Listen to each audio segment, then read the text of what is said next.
ஆதன் தமிழ் மாதேஷ் என்ன சொல்லுவார்னா, சார் கொஞ்சம் மரியாதையாக பேசுங்க சார், யாருக்கிட்டையுமே ஒருமையில் பேசினாலோ இல்லை மரியாதை குறைவாக பேசினாலோ சார் இப்படியெல்லாம் கருத்துக்களை முன்வைக்காதீங்க, என்ன இருந்தாலும் ஒரு கட்சியின் தலைவர் இல்லையா சார் அப்படின்னு திமுக குறித்து பேசினா மட்டும் பேசுவார். ஆனால் விஜயை வந்து அவர் அவன் இவன் சொல்கிறாரு, அந்த பையங்கிறாரு. எந்த இடத்துலையுமே சார் என்ன சார் இப்படி பேசுறீங்கன்னு அவர் சொல்லலை, பாயிண்ட்ஸை எடுத்து எடுத்து கொடுக்குறாரு. இவங்க 2 பேரும் நினச்சிட்டாங்க இவர் யதார்த்தமாக கேட்பாராம், அவர் பதார்த்தமாக பதில் சொல்லுவாராம்.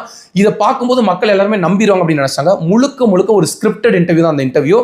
அந்த இன்டர்வியூவில் உடனே சந்தேகம் வரக்கூடாது இல்லையா, நக்கீரன் கோபால் சொல்றாரு, தம்பி நீங்க என்னதான் விஜய்க்கு ஆதரவு என்கிட்ட கேள்வி கேட்டாலும் நான் இப்படிதான் பேசுவேன் அப்படிங்கிறாரு. என்ன தம்பி இவெல்லாம் கட்சி நடத்துறான், டிரான்ஸ்ஃபார்மர்ல ஏறான், மரத்துல ஏறான், ஒரு கொள்கையும் இல்ல, ஒரு அரசியல் படுத்தப்படக்கூடிய ஒரு விஷயமே இல்லை இவனுங்கள்ட்ட. நீங்க பாருங்க, அதே இடத்துல எடப்பாடி பழனிசாமியோட கூட்டம் நடந்தது.